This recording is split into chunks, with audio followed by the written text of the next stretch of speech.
it was my strength, and I enjoyed it. And also, like I said, it's changing. So I feel very fortunate and lucky I was able to do that. I mean, the other thing was like I was a Latina, from San Jose, shooting hockey. I never went to the ice as a young person. Welcome to our Latina Lens podcast, where we elevate the stories and work of accomplished Latina and Latina photographers in the United States. I'm your host, Monica. Sports photography is a genre that may not come to mind when you think about Latina photographers. But when I say that Latina photographers have contributed to the visual narrative in the United States, I mean in all areas, including sports photography. San Jose-based photojournalist Josie Lepe began in journalism in 1999, picking up and developing film at the San Jose Mercury News. As you will hear in today's image tour, she has since gone on to claim her place as an award-winning photographer in sports photography, in addition to other areas that she photographs in journalism and her own artistic practice. For her image tours, Josie chose 3 iconic moments in Bay Area sports that also represent milestones in her career. As Josie mentions in this episode, sports photography as part of professional sports and privately owned journalistic institutions makes it so that she doesn't own the rights to her images. In order to share her images today, we've included images of the front pages of newspapers where her images were published.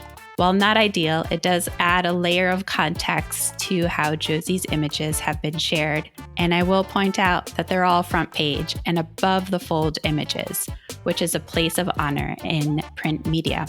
My interview with Josie about her path can be heard in episode 10. There's a link to that episode and to the images we discussed today in your show notes in your podcast player. You can also go to ourlatinalens.com/podcast to see the images. There you can also access a transcript and links to Josie's work. Now, let's hear from Josie. And at Candlestick, the 49ers were losing. I was focused on people's sadness that the 49ers were losing their last home game at Candlestick. This was the last game at Candlestick. So there was a lot of momentum and history being made that day. For them to get into the playoffs, they needed to win this game. And it turned out that in the last seconds, my job was to stay at the opposite end of the field, win or lose, right? So I was already covering fans' dejection. The Falcons, I believe it was the Falcons, they were going the opposite way. They had the ball. The game was over. So my job was, with sports, you either focus on dejection or celebration. So I was focused on the dejection.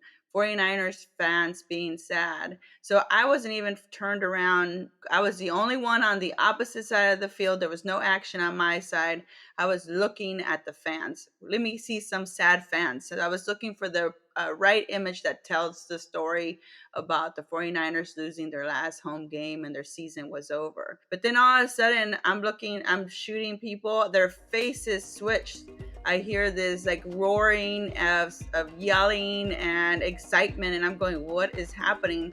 The next thing I turned around, I see them coming at me, and it was a long distance away. And so I dropped my long lens and started focusing, trying to, I gotta get this image in focus, get it in focus. I was the only one there in that corner, and he dove in straight up to where I was at, and I was just making sure that it was exposure right, it was in focus. I was doing my Hail Mary, and I always just say, may the photo gods be with me today, before a football game. And I still, even today, may the photo gods be with me today. And, sometimes they are and sometimes they're not, because with sports, it's all about where you're at in position. So that completely changed, the game. And then all of a sudden he scored and they won the game, and the 49ers were off to the playoffs. But at that moment, they clinched the playoff and they won. It was a shocker. And I was the only one at that corner. So I got the play of the game, and everybody was excited. Associated Press, there was nobody in that corner. So that was the first time too that Associated Press came to me and say, "Hey, we need to see your take. We need that image." So this image one became viral. It was everywhere, and everybody's like, "Did you see that 49ers image, the clincher?" And I'm like, people were telling me, and I'm like, "Yeah," and I was like, "That's my image." And they're like, "What?" So a lot of times people don't even look at who took the photo, or they see Josie and they associate it with Jose. So they half of the time they think I'm a male shooting this image, because there's no way a woman would have shot that image. There was one of those like historic images, and even to today, it's an iconic image of Candlestick, one of those 100 more memorable images. It was one of those images that if I did not follow the rules, the game plan as coverage, as a team member, and most of the time photographers like, the image is over there, the celebration, I'm going to go over there because I'm not going to get anything here. But it's part of being a team member and a team player that actually saved our butts in this. It saved us, right? I had the image, and I was the only one that had the image of that play, because I followed the rules and I stayed in my corner. And that's the thing, whenever you're covering and you're a team member of a group, you say, okay, you're covering this corner, this is your corner. Don't, because things could change, right? So those are possibilities. But then if nothing happens, you're just stuck with like dejection images of fans, boring, that kind of thing. But it's still part of telling the story, and you have to work as a team member.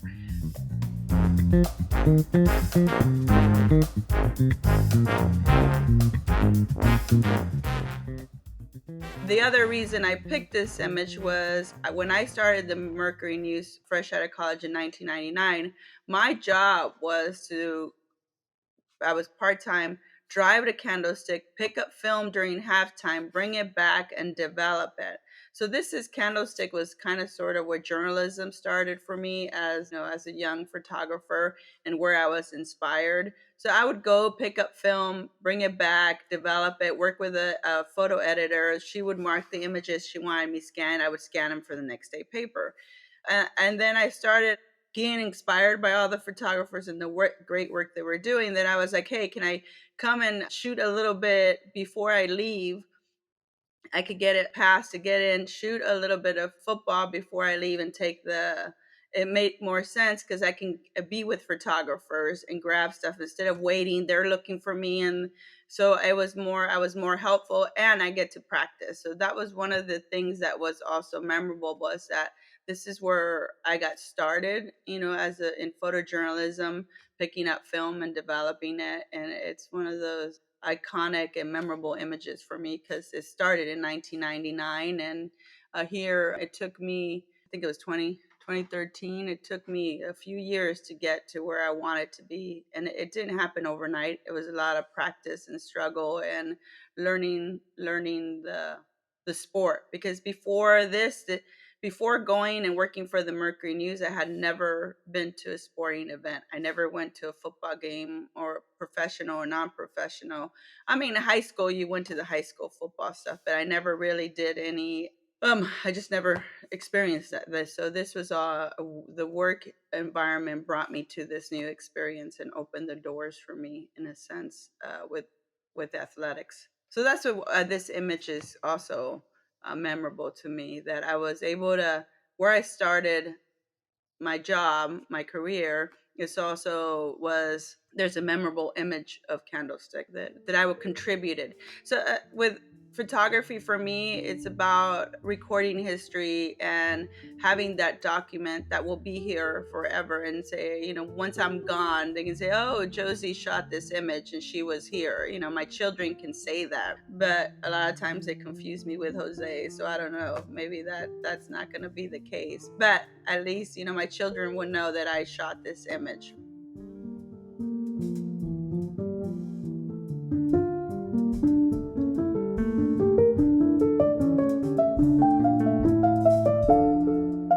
The 49ers had a historic legacy at Candlestick of winning Super Bowls and having this legacy of a team.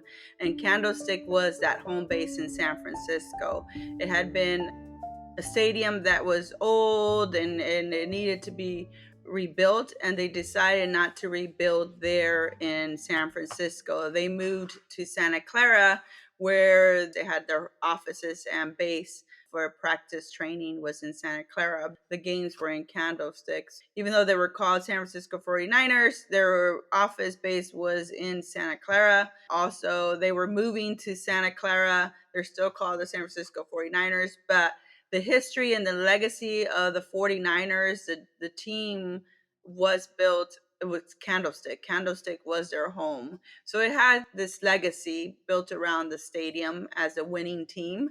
And now, they're in Santa Clara. So having that last home game and actually winning the game and going to the playoffs, they actually didn't end up going to the Super Bowl. They lost it to Seattle afterwards. But it was iconic that they would win their last home game. The Super Bowl rings were all part of the Candlestick history. That's why having that iconic winning game that day and the last home game was memorable overall for the history of it. The thing about sports is there's always some kind of memory or record being covered while we're there, and that's one thing I love about sports, that something will happen that will be a record breaker or some memorable moment.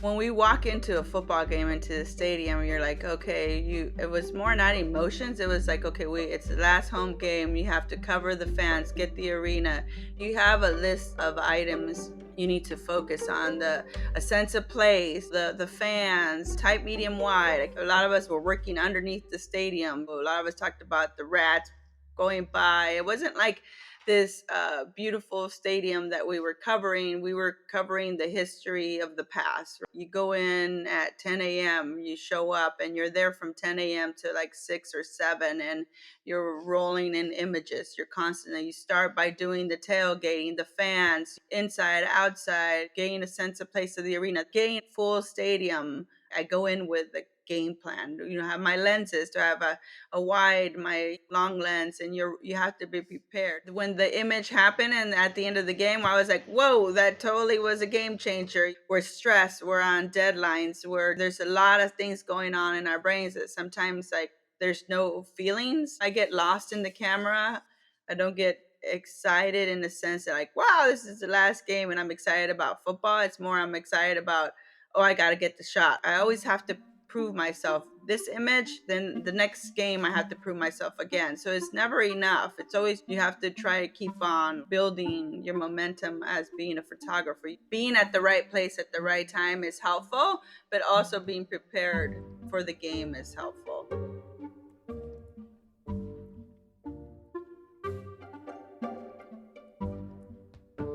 You're exhausted at the end of the game. You're on your feet. You're going up and down stairs. It wasn't until the next day that people were saying, "Did you see that image?" And I'm like, yeah, I saw that image coming right at me.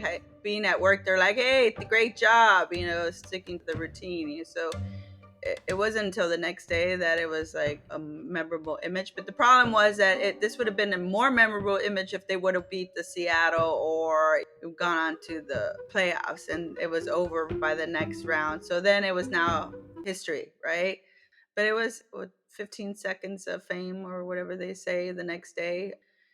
But yeah, I was just really happy and glad that I got the image, that I was there and the image was in focus. There was a set of frames, and the camera that I had wasn't as fast as other photographers. Today, this image, I would have had a nice sequence with the camera I have. I was like, whoo, I got the image, thank God. Otherwise, it was always pressure making sure that I did the job that I was supposed to do, right? There's always this pressure of getting the image.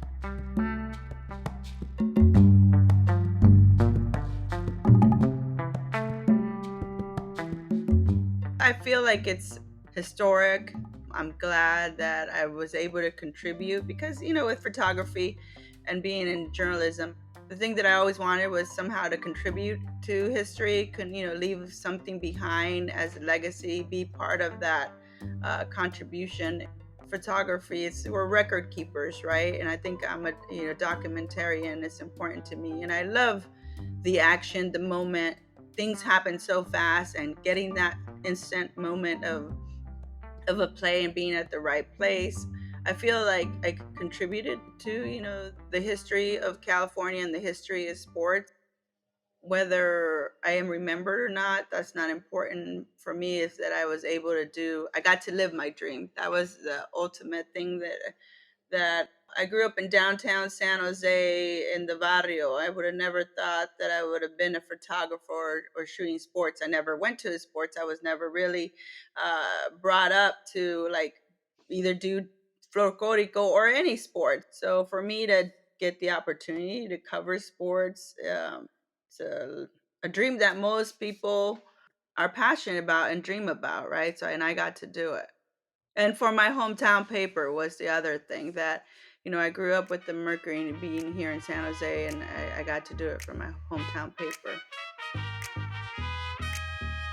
What a full circle moment to be able to capture such a significant image during the last game at Candlestick Park.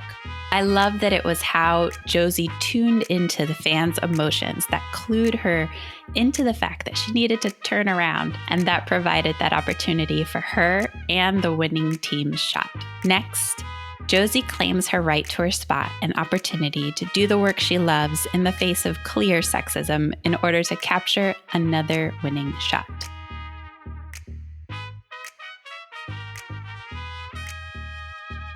Started in 1999, and I was a lab tech and working, picking up film and scanning. I was also my other job was like to do headshots in the studio and a lot of product shots, shooting products for the style section in the studio. Sports was something I was trying to learn to become better, because for me, for sports was more about capturing the action. It was happening all the time. How do you create images that happen so quickly? You have to think fast, right? You have to compose, and not only compose, you're shooting on manual. We have to shoot on manual because there's no way you can, the camera's going to electronically go crazy with this white ice. So it's learning how to expose quickly, learning how to move your aperture, your focus selection where you want it. The one thing I learned earlier, I used to also help out Richard Wisdom, which I call him my photo dad. I used to go with him because he would, help him turn on the lights at arenas, help him set up remote cameras. He was in his, 60s. They had said, "Hey, you want to go help him?" And then I'm like, "Of course I do. I want to learn." So what you do is you go and assist and you learn. So I learned how to set up remote cameras and how to light, because in the old days you used to have to light the arenas in order to photograph them. So you get one shot with light the ice. After years of practicing with him, I finally got my first shot at traveling. Nobody wanted to go to Detroit. Detroit was one of these cities that a lot of people, for sports photographers, like, we don't want to go to Detroit. So I was like, "Oh, sure." When they asked me, this was my first road trip that Jerry Miglitz had said, "Hey, you want to go cover the San Jose Sharks at Detroit?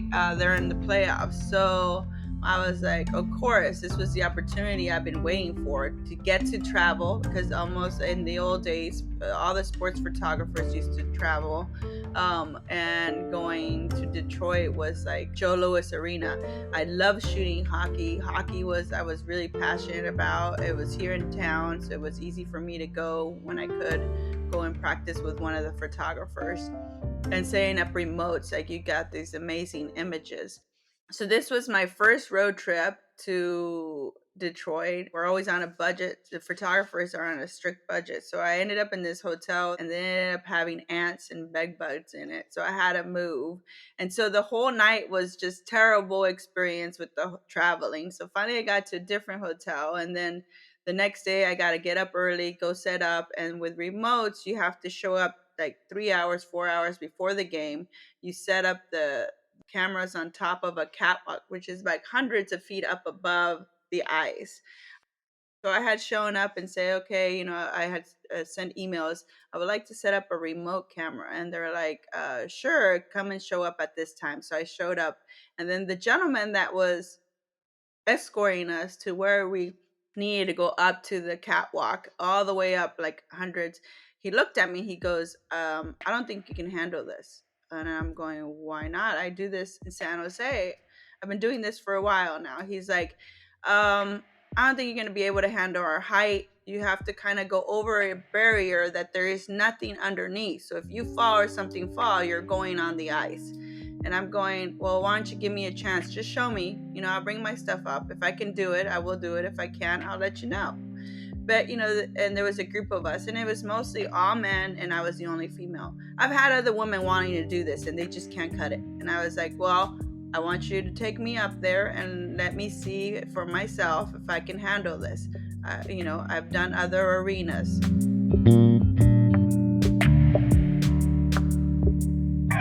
Finally, we went up there, and I was like, okay, I can handle this, no big deal. And I went, followed them. I set up my camera, came back down. I focused. I did everything I needed to do, because you're kind of guessing on the focus. You kind of the aperture and everything. And I said, I think I got it. I set it all up, and then I came back down with them. And then they were like, because it was a little scary, because there is nothing. There's an area you cross over, and it's an old arena. This is like a historic hockey arena. And for me, I was like so excited to be, I'm in Joe Louis Arena. How exciting is that? I know it's no longer here. It's like, the hockey heaven, you're in a hockey town, and I was like excited. And when I went up there, I was like a robot. I did my job. I didn't think about it. I'm like, just don't think about it. They're trying to freak you out. Just do your job. So I was like, I looked down. Yeah, there's, height. Sometimes I think about it. Was I afraid of heights? I just didn't think about it. I didn't think about being afraid. So I just did it, like I was careful. I set it up, and I just didn't have any emotions. So that's one of the things that I think a lot of times for me, I don't have emotions, because I don't let that get in my way of stopping me, because they were trying to like egg me on, saying, this is scary. Are you sure you want to do this? You're not supposed to be doing this. And I was like, no, I can do this. Just you give me the chance. And I feel like someone's always trying to put the stop. I don't think you can do this. And I'm like, if you give me the chance, I think I can handle it. It's like same thing with sports. The sports it's a hard job. It's just give me the chance. The more I shoot it, the more I do it, I can handle it, right? It's just this constant battle. And I feel like even to today, I'm still doing it. It's always, you have to prove yourself every single time.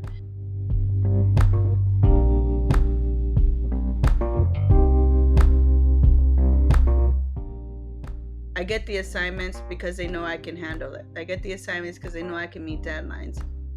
This is one of those images that was memorable. One, because this was Jerry Miglitz gave me the opportunity to go on the road, be on my own. I nailed an image, and I actually won an award, local sports award. The Sharks lost. I had the image that I needed for the game, and the funny part was, like, when you're shooting, you're sending images, and at the end of the night, you have to run and get your gear up to the top, come back down, and send this image. And you're go, go, go. I went, grabbed my image, and came back down to transmit. And I knew I had something, because I was pressing the trigger for the camera, but I wasn't sure what I had, because I had one shot at this. And basically I timed it just perfectly. And it's all about anticipation and timing, because you might be on the opposite side of the reason you do a remote is that you can't be in two places. So you're stuck in a section that they put you on.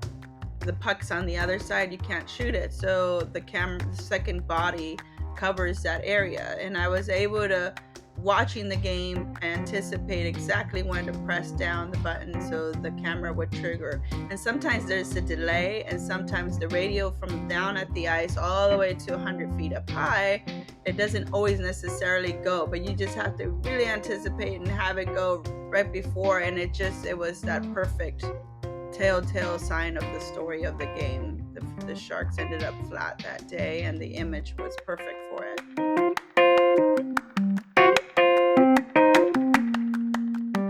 So I sent that back, and it was one of those historic images for me, because it was, I was being challenged, saying, oh, I don't think you can handle it. And then this became front news, right? Front page image, my remote camera.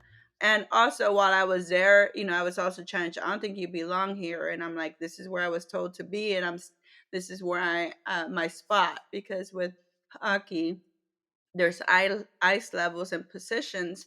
And I said, I was told here, and I have my mark, and I took a picture, and I always had to prove to someone that that was my spot, because people always want to challenge you to take you. And definitely in Detroit, it was a rough city with hockey, but it's also, for me, it was beautiful to be at the historic hockey arena. I got to see it before it was demolished too.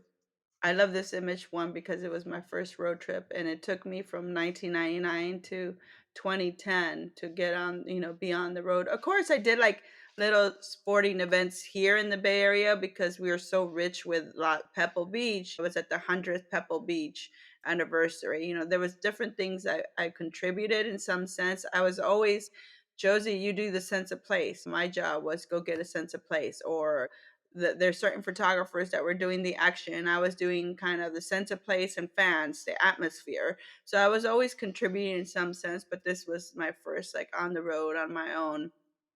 And it took me 10 years to get there. It wasn't overnight. So that's why this one is a memorable image for me. Although it's in a frame in the basement right now because I don't have nowhere to put it, but it's part of my history. In our next image, Josie's instincts kick in to capture the iconic, and she reflects on how the field of sports photography is changing and what that means for creating images like the one she shares. A reminder that you can see these images and find out more about Josie by clicking the link in the show notes or going to ourlatinalens.com/podcast. This was a young rookie, San Jose Sharks. He had just started, and he was making his debut as an NHL player from the Czech Republic.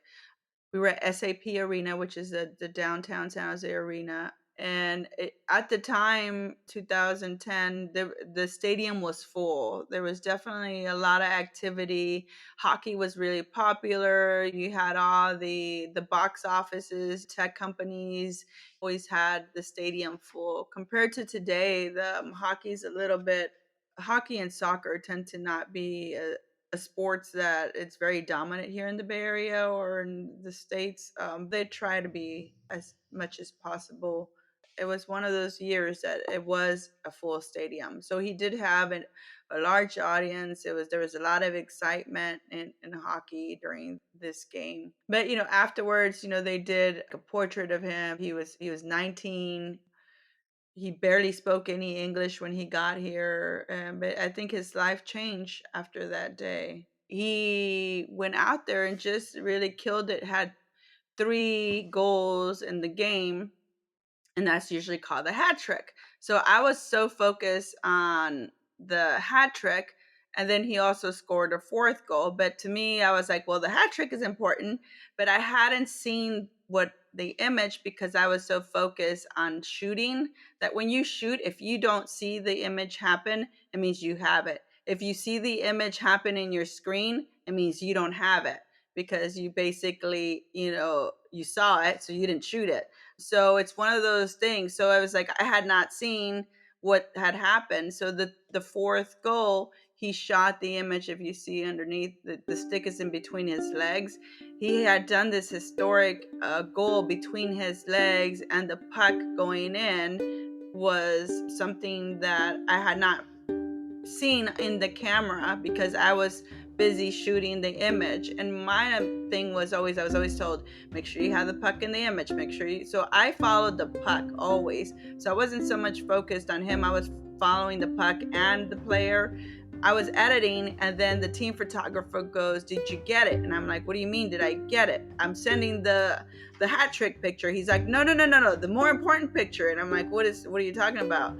And I had no idea I had the important picture. He's like, you have the one between the legs. And I'm like, oh yeah, I have that. He's like, that's the important one, Josie. And I'm like, oh, I thought the hat trick was important because it was a hat trick. He's like, no, the between the legs shot was important because that's something no one really has ever done. And this became like the goal that was heard around the world. Like, it was iconic, and it was me and the other team photographer had it, and AP had it from the opposite side. But two of us have his face looking at the putt going in a little different angle. So that's the thing of beauty about sports, is that three or four photographers may be shooting it from the same angle, but we all have a different view of it, or we get blocked, or just a different angle. I had it at an angle that had the puck visibly clear going in behind the goalie. So I had a different frame, and I at first I didn't think I had it, because I did get the referee block my image for an instant, and then it came back, and I was like, oh my God, I hope this is in focus, because I knew that the referee had blocked me at one point, but I had the image. So then I turned around and sent this image. It was an image that it got picked up, and it got all over, especially back in Europe. Thomas Hertl was here from the Czech Republic. I believe his family was also here, so it was important as a rookie. The image itself became this iconic image. Unfortunately, the players decided to teach him a lesson. He got hurt, his knees got hurt, and he's never played the same. But he came really hot playing hockey, and he had 4 goals in one game. And I think it's still like historic. Not too many NHL players have been able to do that in a game. The amazing part was that this young rookie got 4 goals in one game, and he made national headlines with this image. I have never seen a goal like that, probably ever. So, and I don't think no one has ever done that again, or that I have heard of.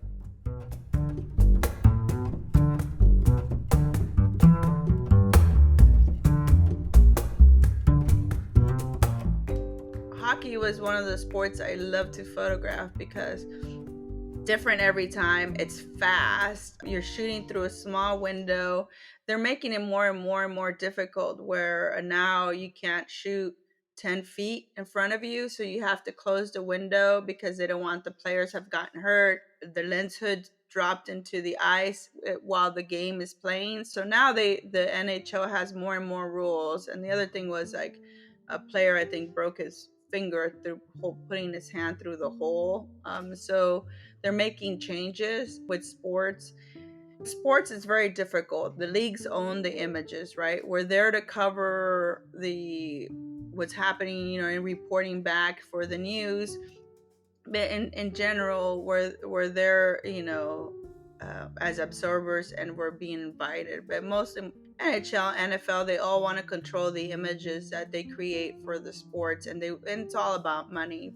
I think especially hockey, the future, the images we used to get, that is going to be a thing of the past, where we're no longer going to be able to shoot through a hole in the ice. We're going to have to shoot through glass, which images get warped, and unless something's really happening close to you, you're going to be able to capture it, or you're going to be shooting from above, which is a different perspective of an image. So things are changing, just like in concert, concert images. The artists want all the rights to their images, or they want to provide images to you. But with sports, since the stadiums are funded by taxpayers, we are still able to cover the sporting events. But as soon as these things become private, I think the sports are going to be covered by the teams, and they're going to be handing out images. So things are changing. I see what I experience, and capturing this image, the spot that I was at, and through the window. I don't think an image like this will be captured in the future. So I do feel lucky and fortunate to have the opportunity to cover hockey when the way it is today, or was in the past, because it's definitely changing.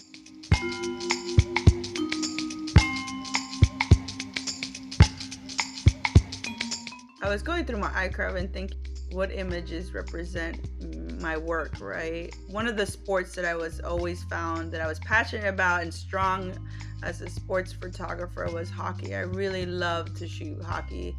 Sports, there's a lot of people that are really great at football, they're great at soccer, they're great. Being at the Mercury News, you had to be great at everything. And at the time when it was Night Ritter, and you had to really be good at sports photography, news, portraiture. Like, you had to be a person that was very kind of a hat of all trades, right? And for me, I was okay at football, and I made the memorable image. I was okay at other sports, but hockey, I really, for some reason, I found my strength in hockey, and that's why I picked two of the images, because one, the strength of not giving up, and my first shot of traveling was a hockey assignment, and also this image of this young man who, it was a historic image, so I captured a historical image of hockey myself, and it was one of those sports. It was my strength. Hockey was my strength as a visual storyteller. I enjoyed it, and also, like I said, it's changing. So I feel very fortunate and lucky I was able to do that. I mean, the other thing was, like, I was a Latina, from San Jose, shooting hockey. I never went to the ice as a young person, and it wasn't until, like, I was in college, a friend of mine, that we started to go to the snow and ice and the cold. So this arena for me, it's always cold in there, and I always wear lots of layers. But it's a place that somehow I always felt like I was at home. I don't know if it was because it's in San Jose, or I felt like my strengths were there in this arena.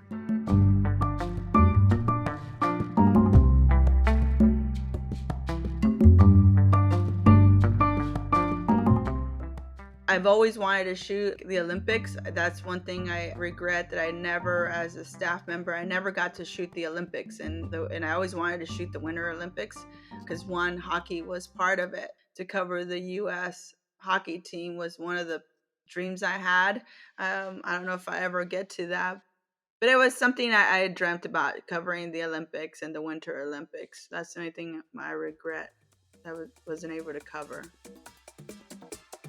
I was torn between encouraging Josie to show the breadth of her work and showing her skill and tenacity in sports photojournalism. We agreed that since there are so few women and even fewer Latinas in sports photography, that focusing on her 20-plus year career and successes as a sports photographer made the most sense. Be sure to follow her work to see the range of her skill. Who do you think would be inspired by Josie's tenacity or enjoy hearing how she stood her ground when others doubted her? Screenshot your podcast player right now with this episode information and share that on social media, or text it to someone who you think would enjoy Josie's story. I'm so grateful for you listening. Gracias. Images discussed today are owned by Getty Images. This episode was produced and hosted by me, Monica Aldarondo Lugo. Theme music was composed by Matthias Miller, and our podcast logo was designed by Tumpa Mystery.